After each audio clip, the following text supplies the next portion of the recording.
Yeah, so Alex, I actually, um, I'm ready to go and everything's cool, but my slides aren't where I saved them, and I'm trying to find them in my SharePoint, and it's saying that the file was either deleted or removed, and it says that the last person who owned it was or touched it was Kim. Um, Oh no. So I've been trying to like click here through like my OneDrive and then like our KCRHA SharePoint and open my slideshow, but it won't open. Did you send them to me last week? I Maybe did. they're in our. Yeah, and when I just clicked the link that I sent to you, it says that this file has been deleted or moved, and I don't know. I haven't touched anything, so I Oh. don't know. Okay, well, how about I'll do roll call. Do you want to message Kim? That would be great. Yeah. Well, yeah. Welcome, Kelsey.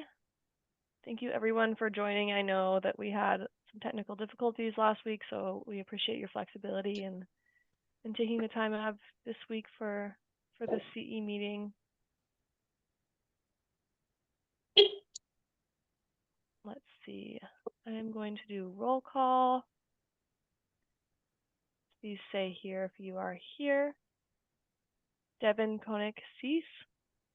Here. Noah Fay. Eddie Matlock Mahone. Here. Martha Linder. Here. Portia Anderson.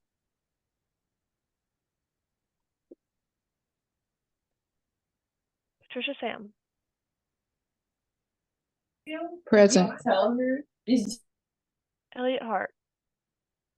Here. Antoinette Lambert. Kelsey Beckmeyer. Present.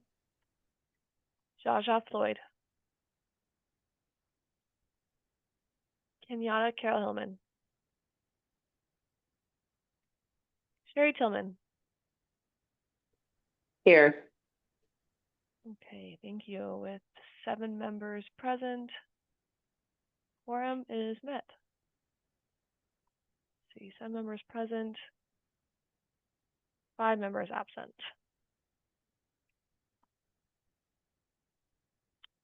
I will start by reading the land acknowledgement and the theory of change. I would like to acknowledge that we are on the traditional land of the first people of Seattle, the Duwamish people, past and present, and honor with gratitude the land itself and the Duwamish tribe. We make this acknowledgement to remind ourselves that by being here today, we strive to remedy this injustice through our beliefs and actions in helping to steward our green spaces and communities in Seattle.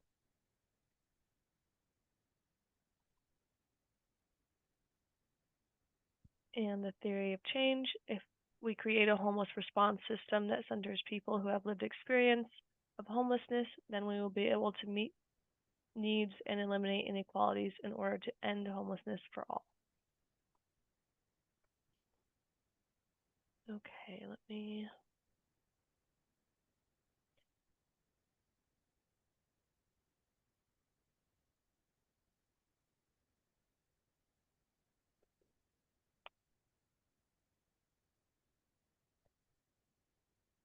Hey, Tom.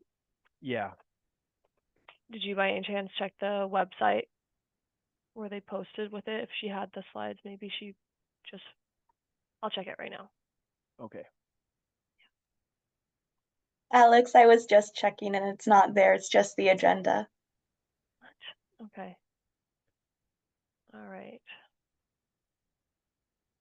Thank you, Kelsey.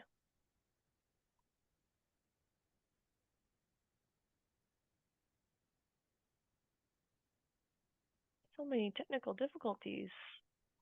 Yeah, I'm very confused as to how and why that could have Yeah. that could have happened. Well, Tom, do you want to do introductions and I'll message Kim. Yeah, I just messaged Kim too, so Okay. Okay, Kim says, aha, I do actually know the answer to this mystery. She thinks. Okay.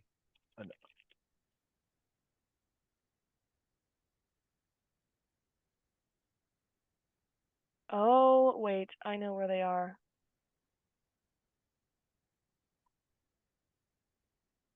I think I know where they are.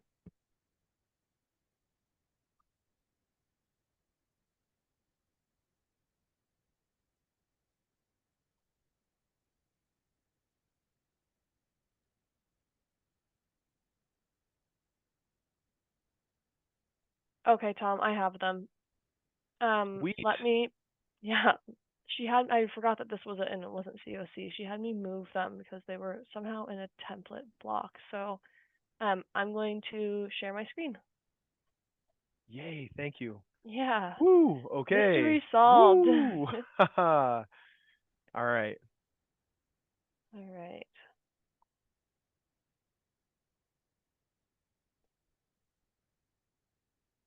One second.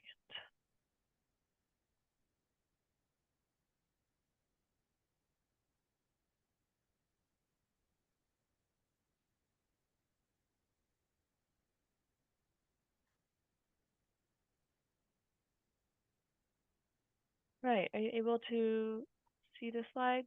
Yes. There we go. You're showing the presenter's view right now. Oh, oh. Yep, I am, huh? Okay. Is this better? Yeah, how about if, I know sometimes this is funny. If you go to slideshow, yeah, you were just on it. Mhm. Oh, Slideshow, try from beginning. Or I wouldn't click that one. Do the one where the green Yeah, over yeah, to the just go left. from the beginning all the way to the Over left. to the oh, left. right there. There Sorry. we go. Yeah. But Huh. wait, Still in presenter mode. so wait. But so the button right to the left, there you go. Wait, sorry, there's one of them that's like you can swap the screens, display settings maybe at the top. Swap. Oh, There you go. perfect. Thank you. I appreciate Yes. it. Teamwork. Eddie, thank you. Okay, let's try this all again. Hi, everyone. My name's Tom Reagan. I use he, him pronouns. I am the Coordinated Entry System Manager, and I'm very excited to be here with all of you today. Thanks for, like Alex said, rolling with the punches last week through our technical difficulties. And thanks for, I'm sure some of you had to rearrange things on your schedule to be here with us this morning, so we really appreciate it. Today, what I was hoping to do is introduce myself a little bit, and then also, if it's fine, I know I have listened in as a member of the public to these coordinated entry committee meetings over the last year. But in kind of preparing for this week, I was thinking about how I know some of you, but I don't know all of you. So it would be wonderful if we could also kind of go around with the committee members who are here, and everyone, might also be able to give themselves or give me a brief introduction to yourself, and that would be wonderful too. So yeah, so like I said, I'm Tom. Pronouns are he and him. I've been working here on the coordinated entry team for a little bit over a year now. Starting last year up through the beginning of this month, I was the specialist working on the team with the single adults resources. And before that, most recently, I earned my master's in public health from the School of Public Health at Boston University. And before that, worked for almost 7 years for the Downtown Emergency Services Center here in Seattle, working on the, various roles: permanent supportive housing, emergency shelter. I did, front desk residential counseling, housing, clinical support, case management, case manager, supervision, and housing navigation. And so that was kind of my first introduction to the coordinated entry system back when case conferencing originally kind of came to fruition. And actually, what's wonderful and cool is that there are several of you here who, I know from that space. So it's great for me to, be back with this community and with this group, continuing the work that we've all been doing together for almost 10 years now, which is amazing to think about. So that's, a little blurb about myself and some of my background and the experiences that I bring to this work.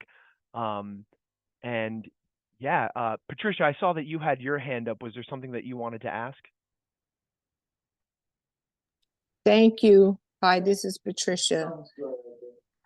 I found what I was looking for. I was looking for the agenda online and I found it. Thank you, and thanks for your introduction. You're welcome. Yeah. Well, and then actually, Patricia, you might as well help us kind of dive right in. Would you mind introducing yourself to me? Like I've seen you here on camera before, but nice to get an introduction from everyone. So feel free to introduce yourself. That's awesome. So I'm going to walk away from my desk. Hello, everyone.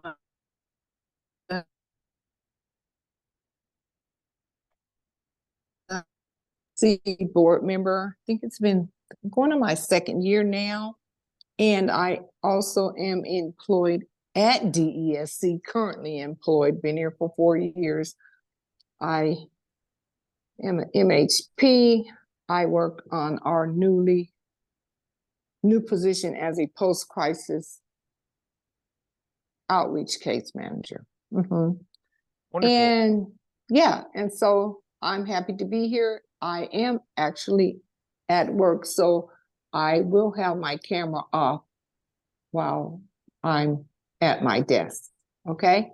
Of course. Yeah. Thank you. you. Thanks for coming on camera to say hi. It's nice to Yeah. to officially meet you in this new capacity. So Awesome. And I just want to say, awesome, Tom. I did read your bio and the introduction about you, just a little bit about you, and you have served in a lot of different spaces at the Morrison and NAV Center, and so I just wanted to say congratulations to your new role, and excited to be here with the coordinated entry, because I really believe in the mission, theory of change, and also how we can move forward to help advocate and network together as a system of care, supporting those people that are housed, that we've housed, and also those that are waiting to be housed. And one of my big pet peeves right now is, how do we keep those that are housed? Because I'm having some of my referrals, a lot of the folks that have been long time housed, they are now in situations very vulnerable where they are facing evictions and being put back into the system so that's just me. Thank you for letting me share that. Of course. Yeah. Thank you for raising it here in the space. All important things. So thank you, Patricia. Okay. I'm just going to go down in order of who's kind of here on my screen. So Eddie, you are next if you want to come off mute and just introduce yourself. Yeah, absolutely. Hi, everybody. Eddie Matlock Mahon. He, him, his pronouns. I am currently a division director with CCS. I've been in the field for close to a dozen years, and done everything. Started my career working on call for Plymouth Housing. Worked for Lifelong, worked for CCS now twice, and done everything from program management to front desk to case management. And now I oversee special projects and special initiatives for our agency, which currently that includes a lot of compliance stuff right now, which never thought that would be my love language. So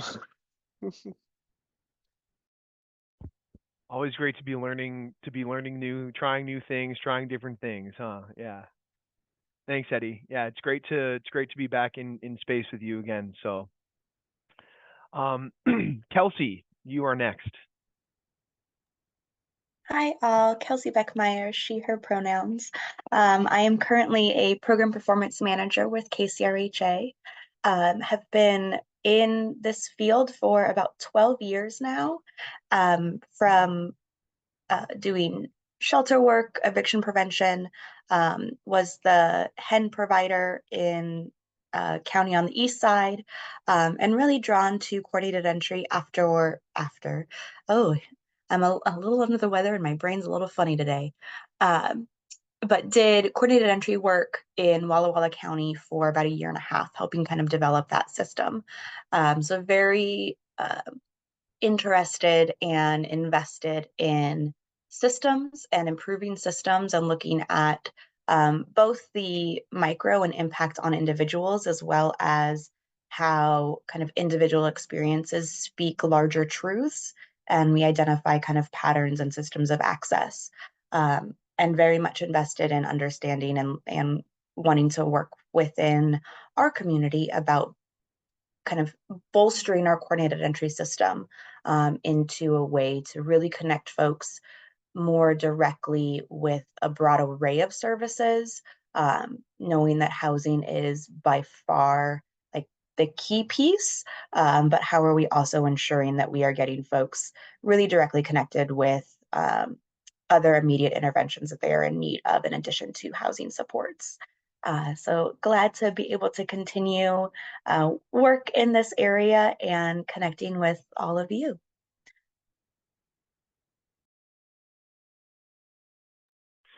Thanks, Kelsey. Sorry, I was hunting for my mute button there for a sec. I'm sure everyone can relate at this point. Thank you, Kelsey. That was wonderful. Grateful to be here in this space with you too. Devin, you are next. Hey, Tom. Hey, everyone. Good morning. I just wanted to add to, I have another conflicting appointment. I have to head out at 11:10, but I will be here till then.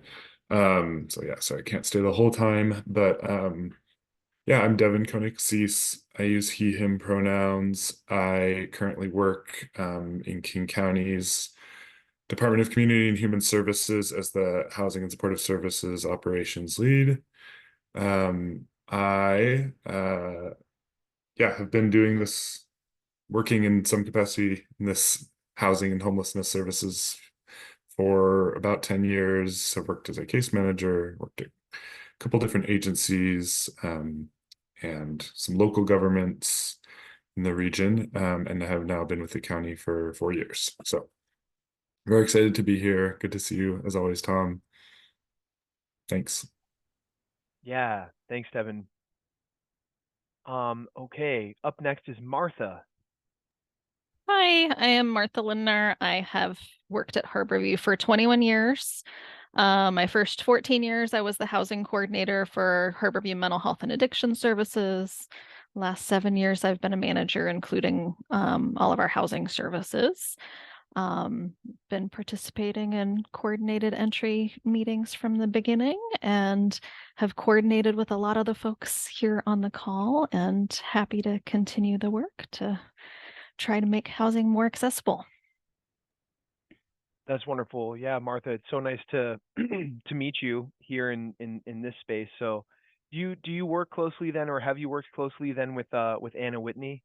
Yeah, she and I kind of co kind of leads for coordinated entry for the hospital. That's wonderful. Anna was always like my buddy in the single adult case conferencing meetings back in the Chinook building back in the day. So when I was away in Boston for a couple years going to grad school and then came back to start working for coordinated entry, she and I were very excited to see our names coming back up again in our inboxes and getting back to work on things together. So it's nice to know that you're also a through line of connection to that team at Harborview. So it's nice to meet you. Yeah. Yeah, nice to meet you. Elliot. Struggling to find that mute button. My name is Elliot Hart. I work for Plymouth Housing. I'm the director of the rental office and compliance. I've been in the industry for 15 years. All of that experience has been with Plymouth. I started out in the property management department, worked in compliance, ran the rental office for a number of years, and now in this seat. Excited to work with you in this capacity, Tom. It's always good to see your face. Thanks, Elliot. Same to you. Sherry. Hello. How you doing? This is Sherry Tillman, and I am the director of the call center for Mary's Place. Also, we are contracted through King County, so our intake line is King County Emergency Family Shelter intake line, and so basically, what I do is make sure that I and my team we host take all the calls for families that are needing shelter.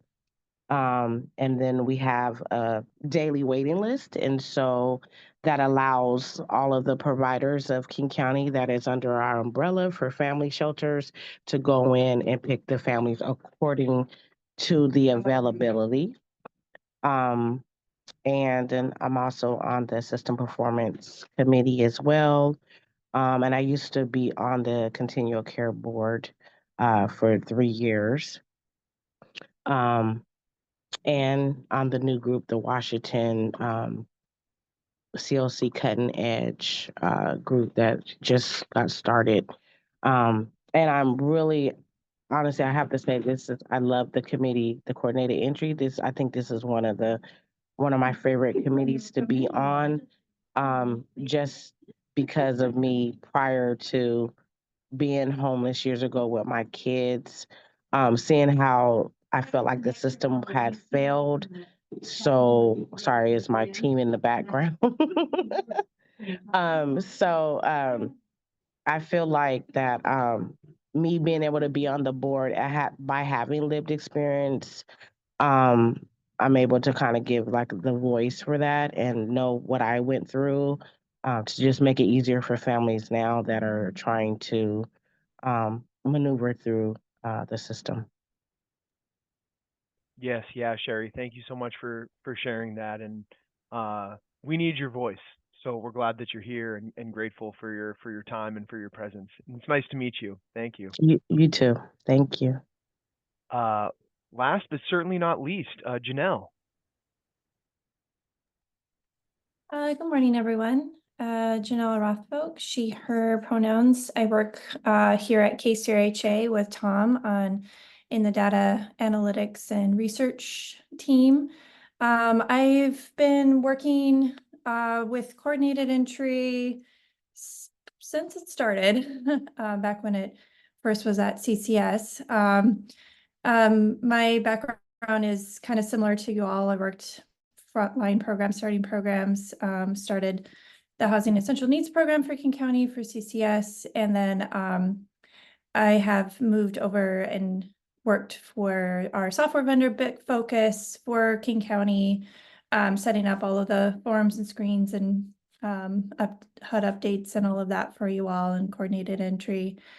And then I continue to support this committee. You see me kind of creeping in the background, kind of listening to what you all are kind of deciding or listening or all of that, because I'm kind of listening from a technical standpoint of like how we can make your what you would like to see those changes in the system. How can we operationalize those in the database? So I'm kind of always kind of listening for that vein of the conversations.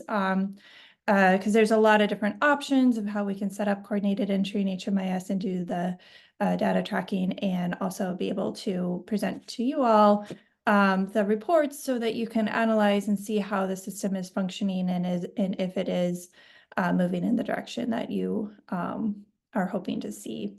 So that's how you'll see me interacting with this committee. So I may have some technical questions or clarifications that I might be asking. Wonderful. Thanks, Tom. Yeah, thanks, Janelle.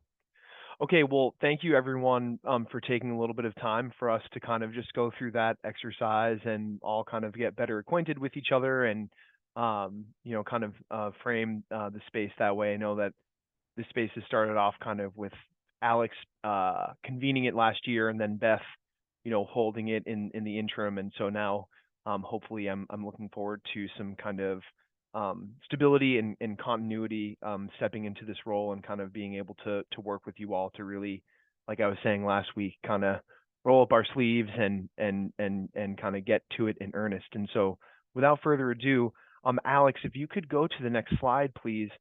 Something that I wanted to do today was I know that this will again be some review for all of you because as we have just heard in all of your introductions, there are, you know, several folks here in the space who've been working with the coordinated entry system since its inception. And so I'll keep it really high level and very brief. But I just kind of wanted to, you know, frame how we are going to move forward together in doing this work of really, you know, incubating policy and talking about how we want our coordinated entry system to work with a thorough grounding and understanding of where we've come from in the past and kind of, you know, what we're doing right now and the systems improvements that have transpired over the last decade, give or take, and so that we can be as best informed about kind of where we've been, where we are right now, why those things are how they are, and how they inform where we want to go together looking forward into the future. So I kind of wanted to start this talking off about another thing too, is just being very fundamentally clear with all of our committee members about kind of what is available in coordinated entry. When we're talking about coordinated entry, what are the housing resources or resources in general that we're talking about? And so I wanted to make it clear that particular for all populations, whether that's veterans, single adults, youth and young adults, or families, there are very, very limited shelter options. I think take for example our single adults population, which is, you know, the largest population within coordinated entry. Right now, there are actually only two emergency shelters that we send referrals to. The CCS Bridge Shelter, and then also the CCS The Inn Shelter. And Eddie, I also realized that I think there's some conversations about transitioning, you know, the Inn or Junction Point, but at the end of the day, it's really just these two shelter programs, whether that's the Aloha Inn shelter program or the Junction Point program. It's either or, but just two, for example, for single adults. And so I kind of wanted to start with that by just framing that sometimes when we're talking very, very, very highly limited times when we're talking about shelter, we might be talking about options that are available to people in coordinated entry. But again, those are very few and far between. And like I said, for the single adults population, at least, it's really only two programs with a limited number of beds. Really what we're talking about when we're talking about resources that are available to folks in coordinated entry, we're talking about transitional housing, rapid rehousing, and permanent supportive housing. Those are by and large across populations, whether it be single adults, family, youth and young adults, or veterans, the resources that are available to people. And there could be little nuances in there about kind of like the types of rapid rehousing program, like a bridge transitional housing program for youth, for example. But so I know that there are some kind of specific nuances, but broad strokes, by and large, we're really talking about these three types of programs. And then I also want to make the further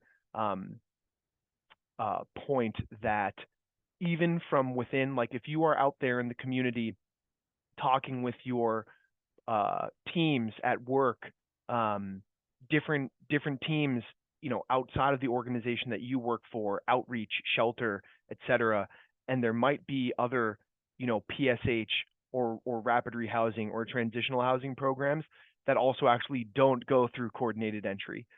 So it can get a little bit, you know, kind of convoluted sometimes, but by and large, we're talking about the like programs, transitional housing, rapid rehousing, permanent supportive housing that are funded mainly by the Continuum of Care program. And so that's what we're talking about when we're talking about the units available through coordinated entry. Next slide, Alex, please. And so how our system currently operates is that it's a system that our predecessors called dynamic prioritization. And so how this works is we, in the interest of expanding access to resources, we post any and all available housing resources every single day. And we use a Microsoft Teams page to do that. And as I'm sure some of you are aware, mass emailing or kind of like mass communications can be tough. And so no system is perfect. All systems for mass communication are going to kind of have their pros and cons, and Teams, has its pros and cons, but this is the way that our team has found now is the most effective way for us to be able to reach out to about at least 700 unique individuals in the community who are doing work in HMIS and doing housing navigation, and are wanting to offer those services to their people. It's about 700 people or so, and so we're sending out our lists for the different populations of the units that are available. And the other thing too is that we don't operate with a priority pool currently. And so the access, the idea behind that was expanding the access to the housing resources beyond just the static or slowly dynamic lists of, way back in the day it was top 40. We would have a list of the 40 kind of highest VI SPDAT scores. Then you might remember that list was expanded to 100, and those were the priority pools for each population. We did away with those, and now so anyone who's enrolled in the Coordinated Entry System program is eligible to be nominated for a resource. And really the interest behind that was expanding access to housing resources for folks. We use a smart sheet. The link is public. There are windows of time for people to make their nominations, and then our team of specialists who would love to bring in here for you to do meet and greets with all of them sometime soon, tie break those nominations daily, and send referrals every single day. Next slide, please. And so the idea behind that was we wanted to expand access to the resources kind of outside of just like a narrow list of by population, like 100 households on each one. Because as we know in our community, we have a lot of resource scarcity. We have a good number of PSH units or rapid rehousing slots available for people. It's we could have more stock, of course. I'm not saying that we should pause on that, but the resources we have some, but there's also just massive need. There's a lot of people, as we know, in our region who are in need of a housing resource. And so it's, how do folks access these resources? And so for coordinated entry, people are able to gain access to this system by going to our regional access points. And those are, we have a list of them on our website of where they're located. They're located at different places throughout the region, not just in the city of Seattle.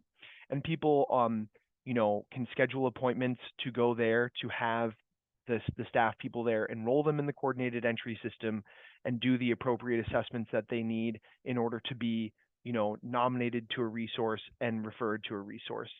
So those are the regional access points. And really something that I have always thought more about because, of my experience working with the coordinated entry system in the past is that the access points are also all of the teams and shelters and day centers where folks on those teams have coordinated entry assessor status. So,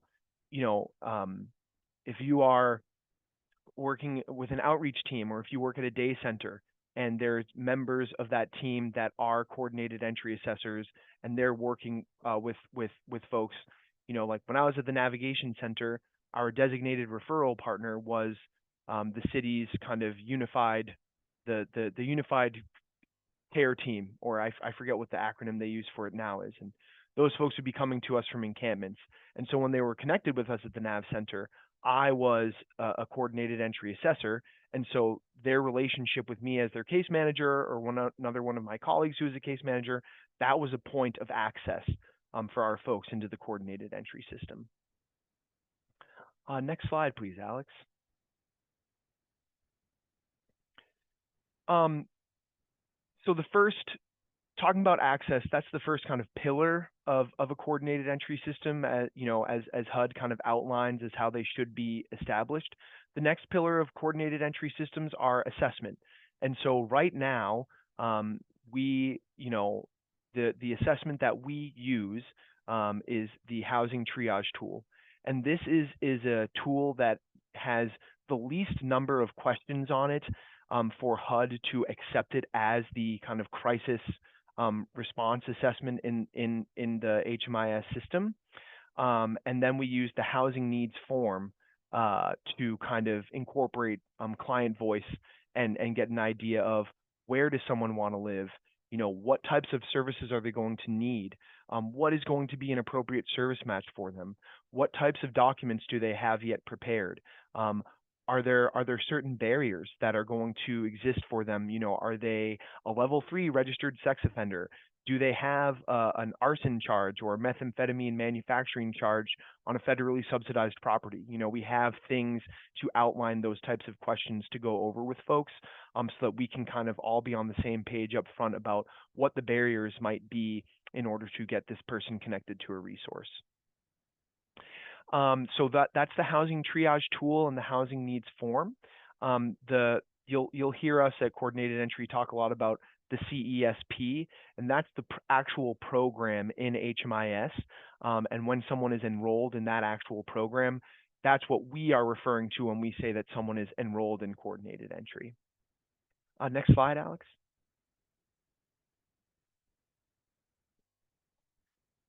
So the next pillar that HUD talks about when they're talking about coordinated entry is prioritization. Currently, as I mentioned before, we don't use a priority pool. Access for folks is expanded to anyone who is enrolled in the coordinated entry systems program to be nominated to a resource. And then instead of creating a predetermined priority pool, we tie break. And so people are nominated using the smart sheet each day, and then we have a 5-tiered tie-breaking prioritization system. The first tier in that is if someone has an active mobility request. And so that kind of goes back to Patricia's comment before about just her concern of folks who are already housed and kind of maintaining that housing so that we don't have folks returning to homelessness. In the interest of kind of that prevention piece of what a coordinated entry system can, how we can fill a gap, the first tier of our tie-breaking schema is folks who have an active mobility request. We can be on this is the right slide, Alex, prioritization right here, thank you.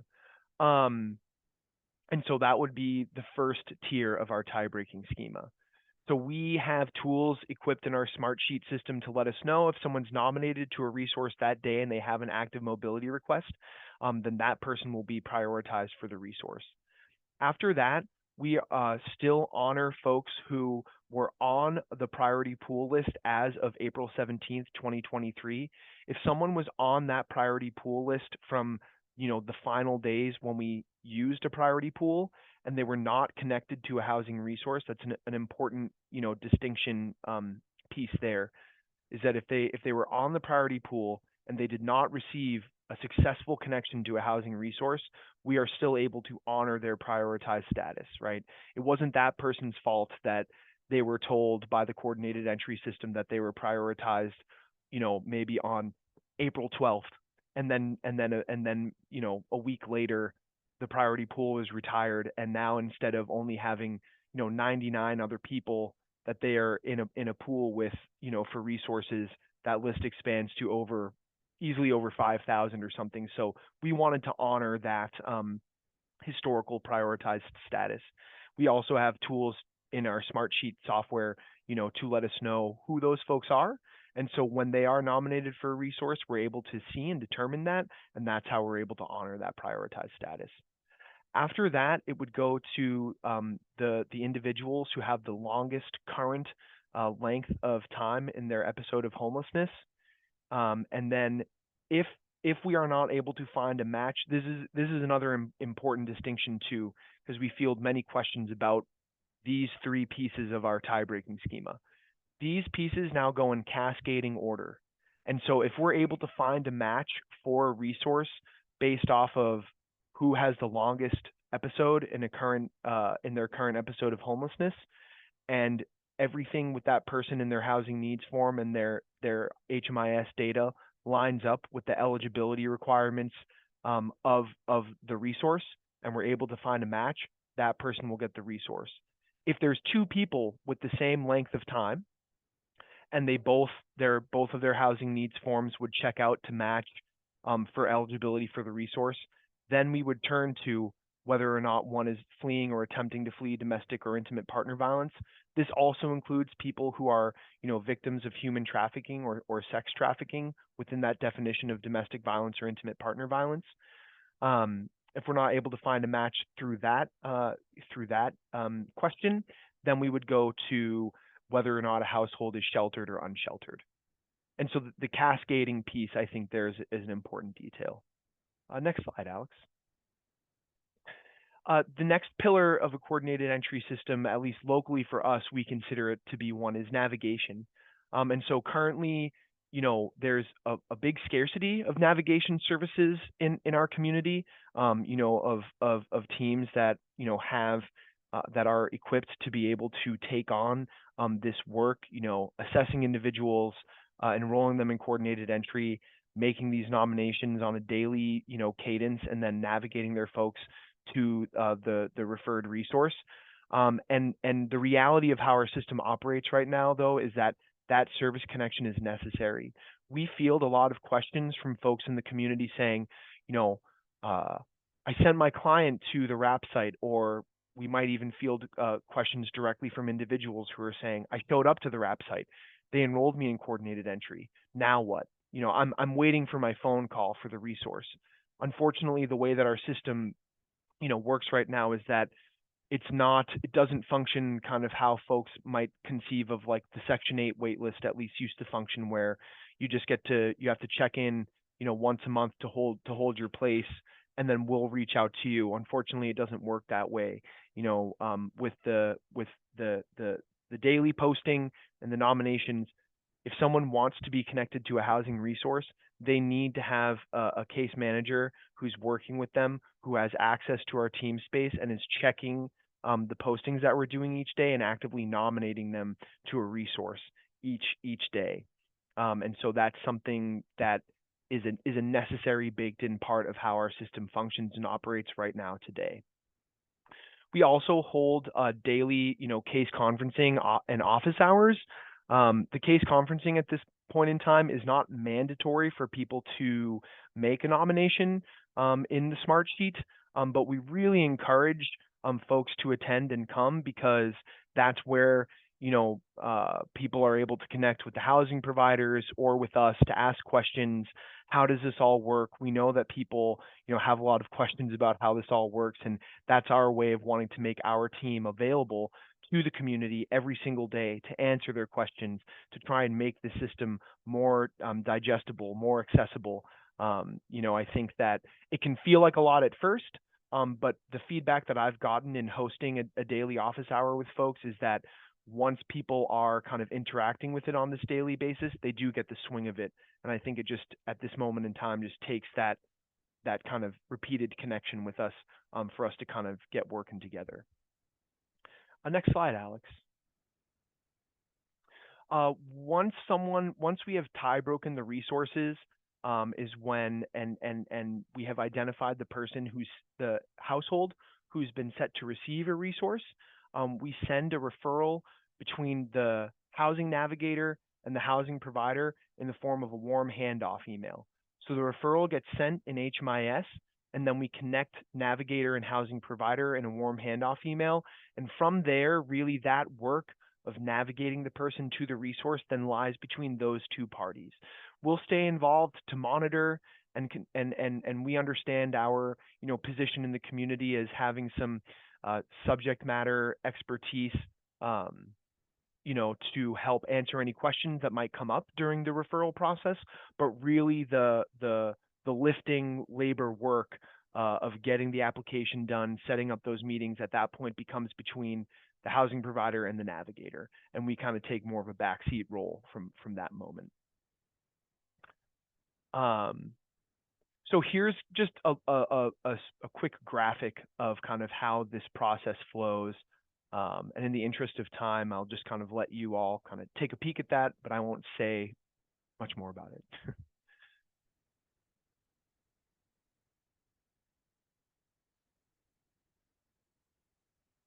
Okay, Alex, yeah, you can go to the next slide. And now real quick, I'll keep this high level, and actually there are some of you in this space who might actually really know more about the detailed intricacies of the first iterations of the coordinated entry system even more than I do. But really, you know, I believe it was 2012 or 2013 that HUD sent out their messaging to the continuums of care, particularly, you know, large metropolitan areas, to establish a coordinated access system or a coordinated entry system. And the idea behind this is that, you know, in our continuum of care programming, we don't want there to be side doors, you know, for folks. We want there to be no wrong door. You know, one big, huge, wide front door for folks to enter into the homeless response system and be connected to the necessary housing and life-saving resources that folks need. And so in our region, the first iteration of this was called Coordinated Entry for All. Before 2017, the only resources that went through Coordinated Entry for All were family and young adult resources. CE operations staff would contact, you know, the households themselves, and work with folks to, you know, see what resources they might be eligible for and desire. And if the household's accepted, then they'd be referred. Next slide, please. In February of 2017 is when formal case conferencing began for Coordinated Entry for All.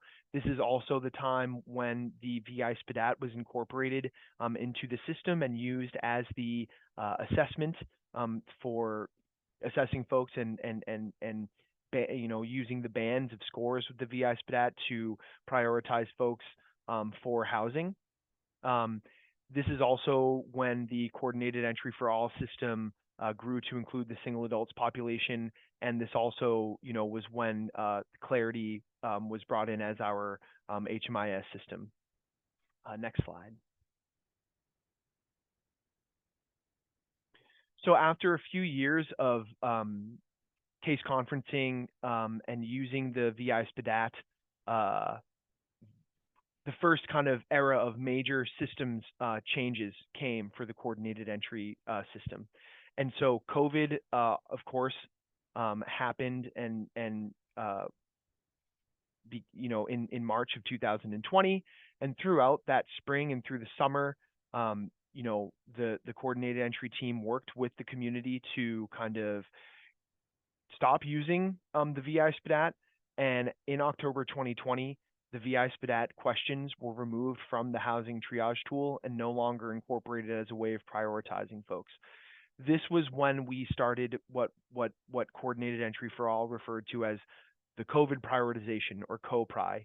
And the idea behind this was really in the pandemic, when, you know, the United States federal government declared it a state of emergency, you know, who is most likely to die on the streets of COVID tomorrow? And we want to be prioritizing those folks for housing resources.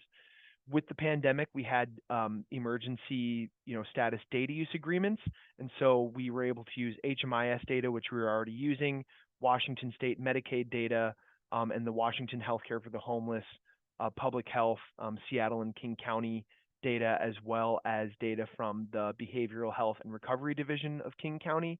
And so using this administrative data, we were able to, you know, develop the priority pool lists of folks who, based on these different types of factors, taking into consideration administrative health data, who was kind of most at risk of severe injury or death of COVID on the streets and needed the most rapid connection to a housing resource. Next slide, please. That brings us to where we're at today. So October of 2020, that was kind of like a large and massive systems shift to doing away with the VI SPDAT and bringing in COVID prioritization. In June 2023, that era came to an end when the federal emergency status of the pandemic ended. So did our data use agreement with those entities I just outlined before. And so, we were left with a decision. We don't have access to this administrative health data anymore. How are we going to develop these priority pool lists? How are we going to prioritize folks in our system for housing? We knew the overwhelming feedback we had gotten from this community over the last decade, or most of the decade, was that we're not going back to the VI SPDAT. We heard that message loud and clear. And so that's when we introduced our current tie-breaking structure and schema. Really, my understanding is that the intent was to be more of like an interim measure and not something that was supposed to be in place forever, but just as something that was not going back to the VI SPDAT that would also require us to reassess everyone in the coordinated entry system. This also coincided with the shift to the dynamic prioritization process that I outlined at the beginning of the presentation, doing away with the priority pool and having the resources posted daily. Yeah, and so those were kind of the slides that I had to talk about past and present practice. I just wanted to open the space now for any questions about that, coordinated entry in general, or anything that we've just talked about.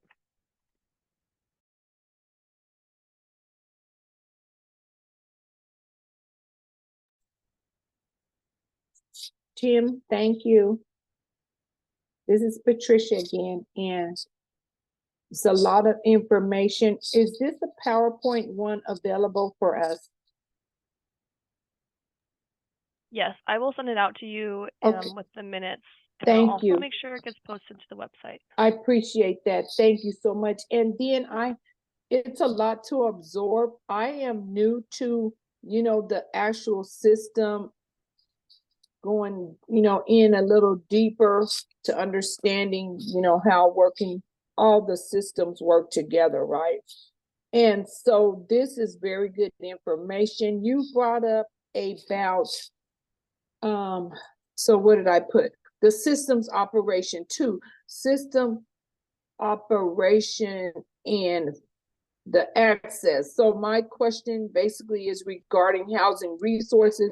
And you said we could find them system operations and also the access is public. I wanted to ask you, is that information, do we have to go into our HMIS database, or where do we find this information? Do you mean the information about like on the individual client level, who... Oh, no. So the housing resources, a couple slides back, you mentioned, we have this availability. Yeah. And you said through the Microsoft system. I took a couple notes, so I'm just trying to remember now. Yeah, no, I'm sorry. For me, I wasn't there with you a second ago, but I'm there with you now. Yes. Gotcha. So we right now, for learning about the actual what units are available today, is where you look in the Microsoft Teams space that we have, and we have it set with different channels. So there's a single adults channel, a youth and young adults channel, a family channel, etc.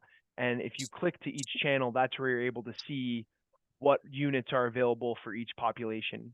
So my question, being new, real quick, is where do I go to even look at this, and do I have access? Well, do I have access, and where do I go to look that information up? If you'd like to see, if you're a member of our Microsoft Teams group, you can send myself or one of our team members an email. I'll put my email address in the chat, Patricia, and you can email me. And we can talk offline, and I can get you squared away on how to access the team space to make sure that you're aware of that. Because I'm in the database now for clarity, under with DESC, and it just shows like I did something under inventory, and it looks like it says something like 1 to 2 adult private home available, things like that. So yeah, I will reach out to you, and maybe you can share, Wonderful. support me in this area. Yeah, of course. Thank Patricia. you. Of course. I want to be mindful of time. It's 11:29. If folks do have, some other questions, I'm happy to answer them too. Where are you at? The north? No, I'm at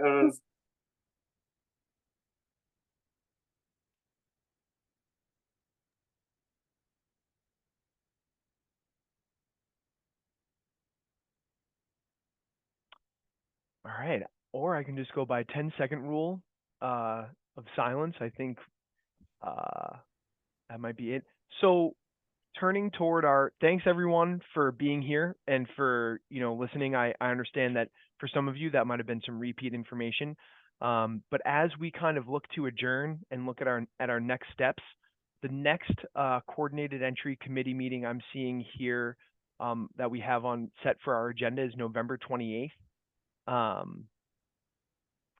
Yes, I see Patricia's hand. Patricia, I'll call on you in just a sec. I just want to make sure that if folks have to leave right now at 11:30, I cover the last couple of things here. And so our next meeting is November 28th. And I think as we turn to start looking toward that next meeting, I know that through the course of this year, Beth had asked you all to bring the issues and I see Martha's message that the 28th is Thanksgiving. So we'll get back and see exactly which day, and then Alex can message out to all of you when we will have that next meeting set for. That's just what I see here on the agenda. I'm sorry, but thanks for pointing that out, Martha. Yeah, thank you. And I know that Beth has asked you all to kind of think about the areas of coordinated entry that are kind of the most important and high on your, radar for us to get talking about. And I think that at our next meeting, kind of sinking in and talking about those different topics will be a good jumping off point for us to start to continue to develop a strategic plan and ideas of kind of how we want to shape the work of this committee. Okay, wonderful. Sounds like a plan. Okay. Well, thank you, everybody. It was really nice to meet you. Thanks for being here today. And I look forward to continuing working with you. So thank you. Bye, everybody. Thanks all. Bye, everybody. Thank you. Have a great week. Thanks so much. Bye-bye. You too. Bye, everybody. Hi, Sherry. Hi, Patricia. Of the amount of children